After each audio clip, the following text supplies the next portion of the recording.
سلام الله عليكم مستمعينا الكرام. معكم أحمد بن عيوش على أمواج إذاعة MFM وحلقة جديدة من برنامج أشواق. حلقة اليوم كتسلط الضوء على ما يسمى بالبلوكاج بالمجلس البلدي لأيتورير بإقليم الحوزة.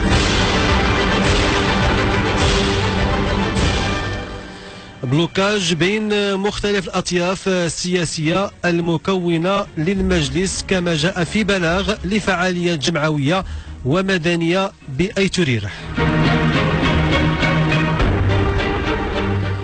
الفعاليات الجمعوية كتقول بأنها حاولت حل المشكل أو على الأقل أن تكون جزءا من الحل عبر عقد لقاءات تواصلية مع كل الأطياف السياسية المكونة لخريطة المجلس البلدي. البلاغ كيقول بأن المشكل ليس السبب ديالو هو الاختلاف حول مشروع الميزانية برسمي سنة 2018،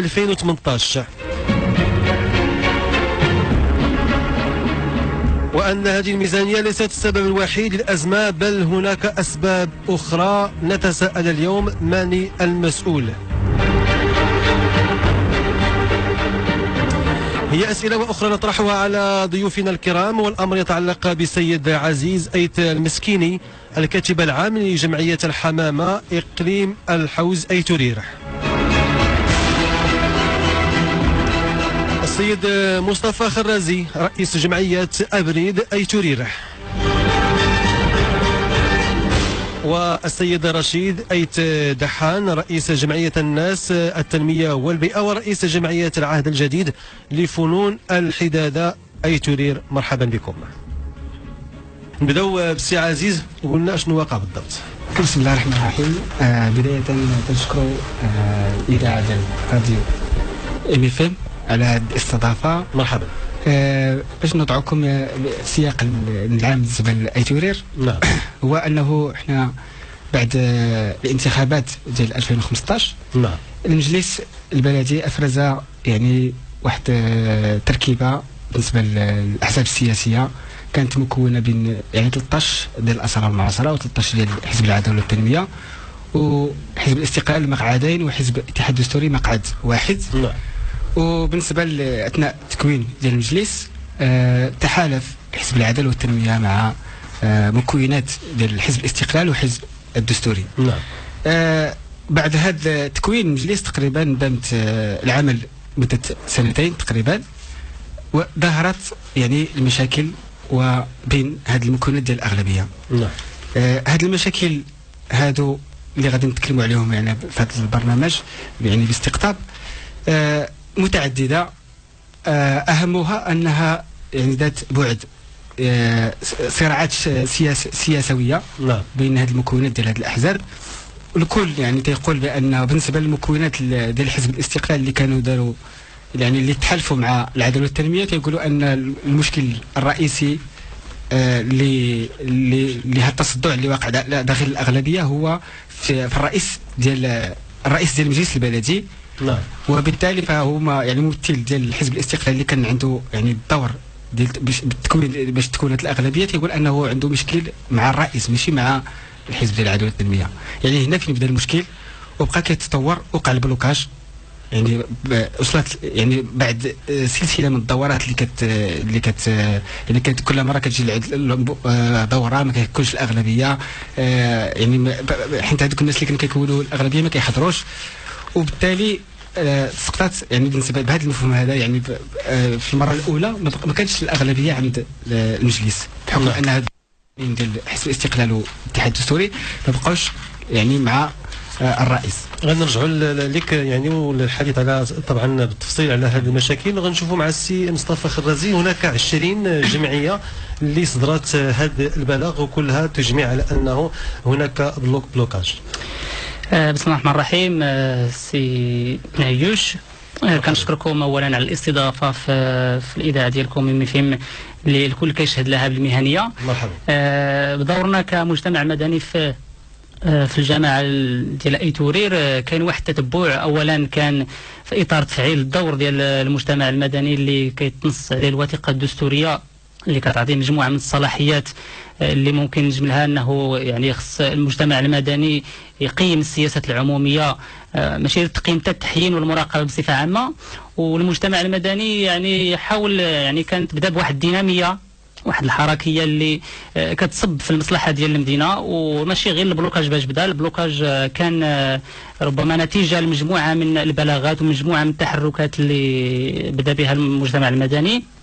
اولها انه كان صدر واحد طلب للسيد باشا المدينه من اجل عقد لقاء تواصلي مع المجلس الجماعي ومع المكتب الوطني للماء الكهرباء الماء الصالح للشرب عفوا، نعم، قطاع الماء، من اجل مناقشه مشكل انقطاعات المتكرره للماء الصالح للشرب.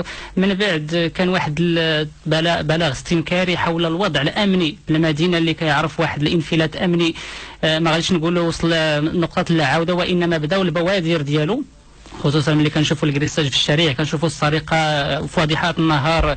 مؤخرا تعرضت واحد الوكاله بنكيه يعني والسياره ديال نقل الاموال مباشره يعني في الصباح في 9 ديال الصباح. يعني كاين اشكال امني في ايتورير.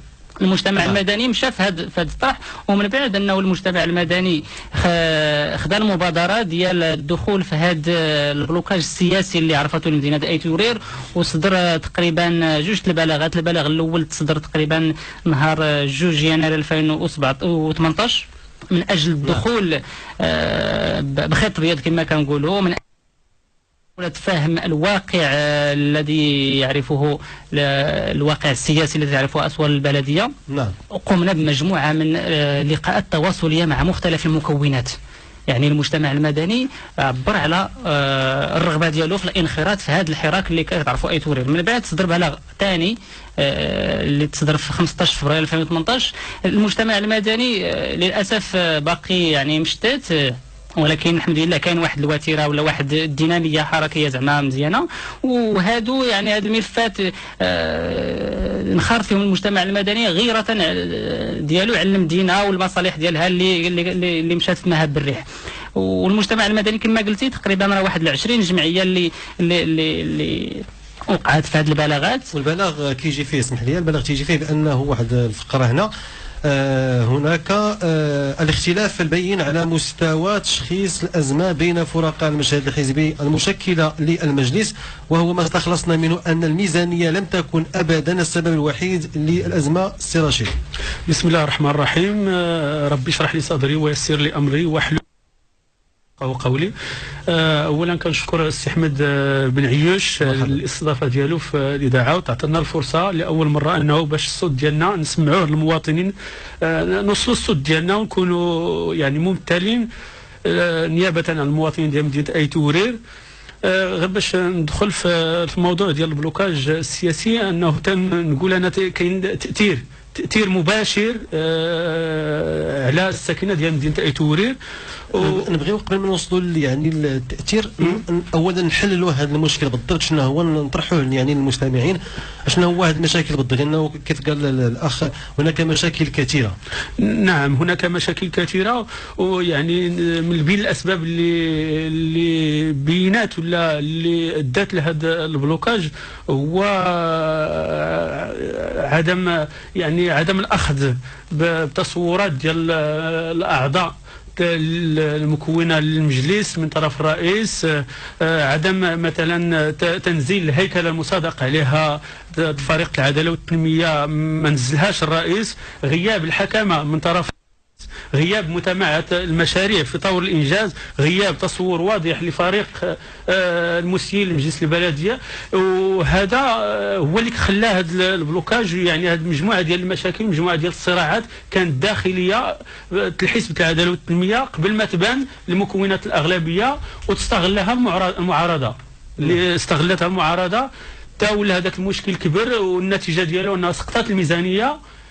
هنا فين بدا الواضح، يعني المشكل انا كنحمل المسؤوليه من هذه المباراه هذه، كنحمل المسؤوليه للرئيس، حيت الرئيس هو المسؤول الاول على المجلس، وهو اللي خصو يعني اولا خصو يعود يسمع للناس اللي مشكلين مع المجلس، والفريق ديالو يعيد يتصنت ليه، حيت ما يمكن ما يؤكد لك انه ما كتصنتش. هو كاين بلاغات استنكاريه من داخل الفريق العداله والتنميه تيستنكروا هذا الوضع هذا، وعندي ما يفيد وتنقول هذا يعني بوجود مصادر موثوقه، انه تنقول انه كاين هذا الشيء وموجود، وهذا الشيء عاوتاني ذكروه الاحزاب الاخرى في البيانات اللي صدروا من بعد، واكدوا فعلا البلاغات اللي صدروا الفريق العداله والتنميه من داخل المجلس البلدي.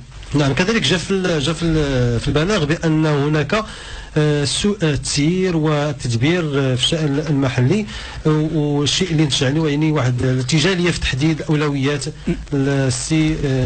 نعم سي رشيد تفضل. نعم، في هذا السؤال هذا غادي نجاوبك. نعم، هناك ارتجاليه في التسيير، مثلا الاحتلال الملك العمومي، يعني هذا الملف هذا ما تتدبرش من طرف الرئيس بشكل مزيان، وانه تيشكل مشكل لمدينه ايتول. مثلا مشاكل في قطاع التعمير، نعطيك مثال، مثلا تصميم التهيئه. تصميم التهيئه هو واحد الحاجه مهمه خصها تكون في مدينه ايتول وخصها تنزل. ما يمكنش انه مدينه ايتول فيها 40,000 نسمه ديال المواطنين وتصميم التهيئه ما كاينش.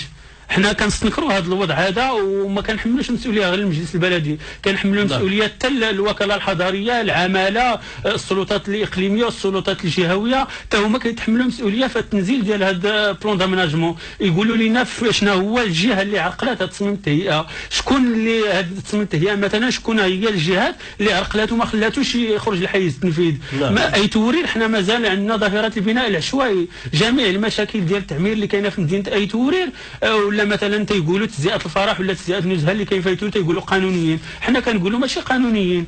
تجزئه الفرح وتجزئه النزهه بدون واد الحار ماشي قانونيه، هذا مشكل، يعني مشكل كثير، مشاكل كثيره كاينه في قطاع التعمير، وهادو من بين الاسباب وبين المشاكل اللي ما قدش الرئيس يدبرهم. وكاين مثلا مشاكل في قطاع النظافه، مشاكل في قطاع الاناره العموميه، تيشعل الضوء بالنهار وما كيشعلش بالليل، وهذا الشيء تيشوفوه الناس دابا ديال ايتوري.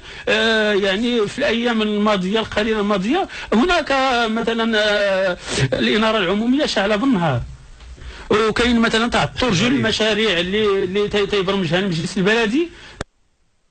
مثلا نعطيك مثال، مثلا التبليط الواد الحار اللي كاين في دوار ازنتو، ومن هذا المنبر هذا غادي نشير لهذا الدوار انه دار فيه مشروع ديال الواد الحار في اطار المبادره التنميه البشريه، والتبلوك هذا المشروع هذا ما كانش فيه مقاربه اللي هو دوار ازنتو. نعم، ما كانش فيه مقاربه تشاركيه مع الساكنه. ما يمكنش انه انا تنطرح سؤال على مجلس البلدي، هذه التقنيه اللي كيديروا دراسه كيبنيوها بناء على ماذا؟ مثلا تينعس في العشيه، الصباح تيفيق تيمشي تيحفر عند الناس، مثلا ديتي لافوس ديال الواد الحار داوه حتى لحدا المدرسه وبغا يديروا لافوس ديال الواد الحار، وبالفعل من الساكنه من حقها انه تمنع هذا لافوس يدار في حدا المدرسه، من حقهم مدرسه راه تيقراو فيها الدراري الصغار، ما يمكنش تجيب لي حفره ديال الواد الحار وديرها. يعني انا تنوضع تساؤل مثلا المجلس البلدي يقول لي المعايير اللي تيديروا باش تيقاد الدراسات، علاش ما تكونش مقاربه تشاركيه مع المواطنين؟ ما ادى لهذا الواد الحار هذا اللي كاين في ازنتو هو يطبلوكا لحد ان تعطل الاشغال فيه، والساكنه داروا احتجاجيه. وبغيت غير نشير للسلطه المحليه انه المسيرات الاحتجاجيه راه ماشي المواطنين المسؤول على هذا الشيء، المسؤول عليه المجلس البلدي والسلطات المحليه، حتى هما مسؤولين في هذا الجانب هذا. البلوكاج اللي وقع في المجلس البلدي التبعات ديالو هو هذه الاحتجاجات اللي تيوقعوا مثلا على داخل مدينه ايتوري. كاين اذا كيف ذكرتي كاين مشكل ديال البنيه التحتيه، وكاين مشكل اللي غريب هو انه الضوء كيشعل عندكم بالنهار وكيطفى بالليل.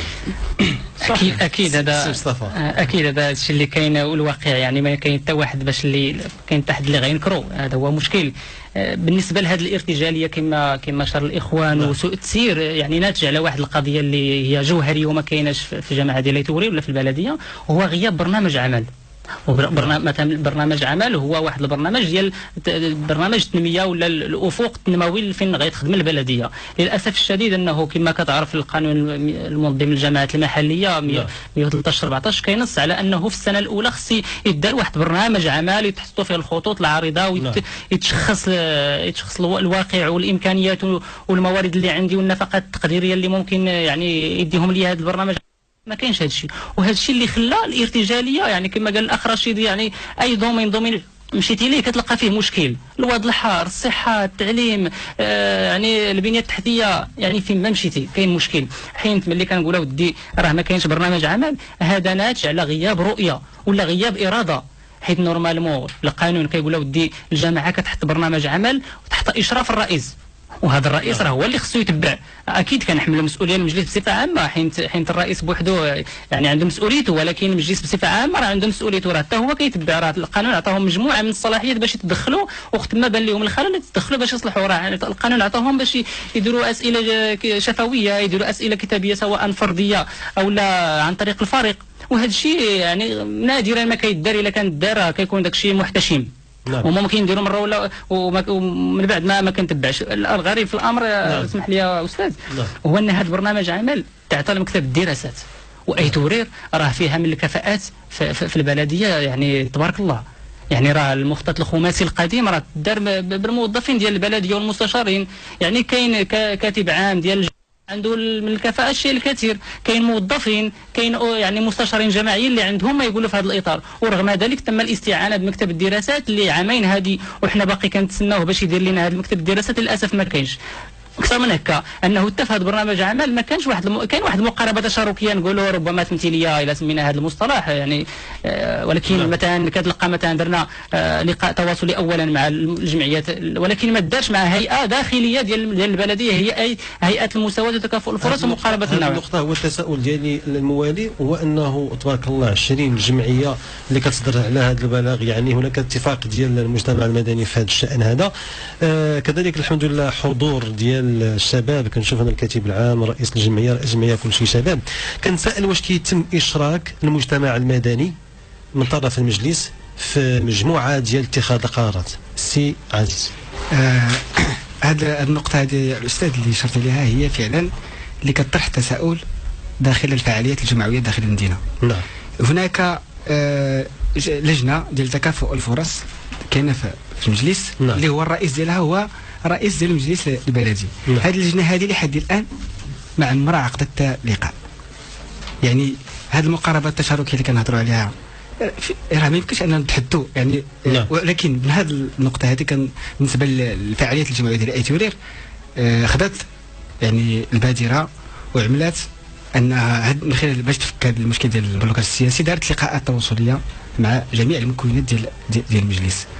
ومن خلال يعني الهدف ديالها هو انطلاقا من هذا المبدا ديال المقاربه التشاركيه. يعني هذا هو المبدا الاول. وثانيا يعني الفعاليات الجمعويه يعني فاش كتعيشوا المدينه ديال ايتورير بجميع المجالات، الاخوان سردوا يعني بعض التجليات الا بينا باش نزيد لك بعض التجليات الاخرى اللي هي خطيره، هي ظاهره احتلال الملك العمومي. نعم.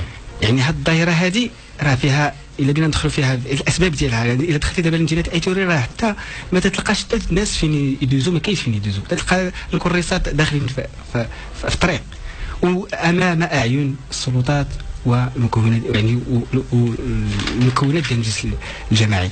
حنا يعني في هذا خصوصا هذا الاحتلال الملك العمومي هي نقطه يعني خطيره داخل المدينه، سبات في عده حوادث سير. وهذا يعني تقريبا الشهر يعني كان واحد الشهر تقريبا شهر 12 يعني كنعرف يعني شحال من ضحايا ديال يعني ديال حوادث السير، والسبب ديالها هو احتلال الملك العمومي، لان السكان ولاو كيمشيو داخل يعني الممر الخاص بالسيارات. يعني باش نجيو يعني المقاربه ديال التشاركيه ديال الدور ديال المجتمع المدني، حنايا يعني كفعاليه جمعويه الايتورير هاد 20 جمعيه يعني ماشي هي فقط يعني اللي كانوا يعني كان سمح لهم الوقت انه يوقعوا على البلاغ. هناك يعني مجموعه من الجمعيات يعني مستعده انها يعني تدخل في هذه المبادره اللي خديناها كفاعلين جمعويين باش انه نسمعوا الصوت ديال المواطن للمنتخبين اللي كان يعني اللي خصهم يديروا هذا الدور هذا ما كيقوموش به. حنايا كمسؤوليه كنحملوها المجلس الجماعي ككل معارضة وأغلبية، لأن المعارضة كذلك لا تقوم بالدور الإيجابي المنوط به. الهدف ديالها هو أهداف سياسية باش أنها يعني تفسخ ولا تخسر هذا يعني هذه التجربة ديال هذه المكونات المجلس الحالي، وفي نفس الوقت يعني المكونات ديال المجلس يعني خصوصا العداله والتنميه وحزب الاستقلال والاتحاد الدستوري ما عندهمش حاليا انسجام نهائيا. كما قال سي مصطفى راه لا يعقل ان المدينه هذه تقريبا 3 سنوات لا تسير بدون برنامج عمل. نعم. يعني كيفاش يعني هاد المدينه كيفاش غادي بغيناها تسير؟ وبالتالي فان كنظن ان من الظواهر المستفشيه داخل المدينه حاليا هي ظاهره العمومي، ثم ظاهره اخرى هي بالنسبه للواد الحار. هذه النقطه هذه مؤخرا يعني واحد الدوار سميتو دوار ابيضار، حي ابيضار، هاد في ظل غياب قنوات ديال الصرف الصحي، هاد الواد الحار ما عندوش ما كانش كان واحد البرنامج ديال المصفات، ولكن مع الاسف وكان داخل فيه الوكاله اليابانيه التنميه اليابانيه واحد المبلغ كبير، وكانت مستعده انها دير ان هذه المصفات باش تفك هذا المشكل ديال واد الحار. ولكن هذه الصراعات السياسيه يعني تثبت في ان هذاك البرنامج يتوقف، وهذيك المصحه اللي غادي تساهم اولا في تحسين يعني البيئه داخل المدينه، وكذلك فك هذا المشكل ديال واد الحار اللي حنا كفعاليه المجتمع المدني ما كيشاركوناش هاد الناس هادو باش انه هاد الملفات هادو حيت باش نجيك هاد النقطه هذه خصوصا خليتك تهضر درتي النقطه ديال المقاربه التشاركيه. هاد المصفات اللي كانت جات بدار في داخل التراب ديال النواحي ديال الدوار ديال حي ابيضار والدوار المجاوره. نعم. وبالمناسبه راه كنا دوزنا في قسم الاخبار هاد المشاكل المطروحه في دوار ابيضار مع واد الحار، وكان مشاكل عديده كيعرفها بالضبط يعني المسجد ديال الدوار. فعلا دابا هاد في ظل كما قلت لك في ظل غياب هذه المقاربه التشاركيه، هذاك المشروع ديال الوكاله اليابانيه لان باش دير هذاك المصفات اللي غادي تحل لنا المشكل ديال واد الحار، مع الاسف كان كيروجوا الفكره بان هذيك المصفات غادي بان هذاك الواد الحار غادي يكون عنده تاثيرات بيئيه على الدوار المجاوره لها، يعني وكانت مغالطات. والدور المجتمعي اللي الدور ديالو هو انه تحسيس المواطنين بالدور الايجابي ديال هذيك المصفات، ولكن يعني المكونات ديال المجلس والفاعلين المتدخلين ما داروش هذه المقاربه التشاركيه مع المجتمع المدني باش هذوك الناس السكان يعرفوا الدور الايجابي ديال هذيك المصفات اللي غادي تحل لنا المشكل ديال المشاكل. اذا مشاكل كثيره مطروحه في اي تورير واد الحار، يعني الاحتلال الملك العمومي، كذلك مشكل ديال الاناره، مشكل اخر كيف قال الاستاذ رشيد، مشاكل يعني خلات المجتمع المدني تعبر على الانزعاج ديالها بشكل كبير. كنتسائلوا دابا شنو هو رد فعل ديال المجلس، لا سواء المعارضه ولا الاغلبيه. اكيد غادي نصادفوهم في حلقه قادمه، ولكن باقي لنا 31 ثانيه لكل متدخل. المطالب ديالكم تفضل سي رشيد ايت دحان. حنا كنطالبوا من السلطات الاقليميه ومن السيد الوالي بالنيابه محمد صبري تدخل لنا في الملف ديال جامعه اي تورير، وما بغيناش هذا البلوكاج هذا يبقى الى اجل غير مسمى، حيت هذا راه مشكل يعني ما مستعداش اي تورير يستحملوا. نعم سي مصطفى. حنا كنطالبوا كما قال الاخ رشيد انه السلطات الاقليميه ولا الجهويه تدخل وتفعل القانون 113 14 خصوصا المواد 72 و 73 اللي كتقول انه خص يحل هذا المجلس ملي كتشوف انه توقف السير العادي ديالو، ولا كيكون توقف ديال الميزانيه. راه كما كتعرفوا كاين اسقاط ديال الميزان، وبالتالي المصالح ديال المواطنين مستقبلا راه فيها اشكال.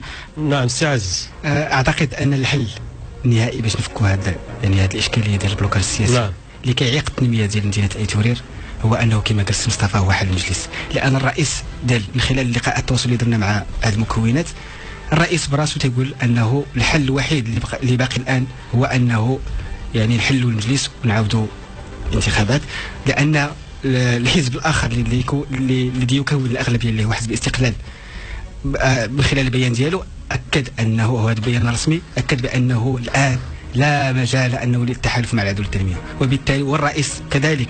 وهناك ايضا صراع داخل حزب العدو والتنميه مكون يعني مع الرئيس اللي تيتهموا بانه كيقوم بقرارات انفراديه، وبالتالي فافق الحل ما كاينش في مدينه اي تورير. وهذا الشيء لا استمر يعني المدينه راه كتعيش واحد التدهور خطير جدا جدا. نعم، تساؤلات عديده طرحت في هذه الحلقه من طرف المجتمع المدني باي تورير، تساؤلات عميقه نجاوب عليها مستقبلا في الحلقه في ضيافة رئيس المجلس البلدي لإيتورير وشخص آخر ربما من المعارضة. شكرا عزيز أيت المسكيني، مصطفى خرازي، رشيد أيت دحان، شكرا لكم على الحضور. شكرا أنس محي الدين في القسم التقني. هذا أحمد بن عيوش وراء الميكروفون يحييكم. دمتم في رعاية الله، إلى اللقاء.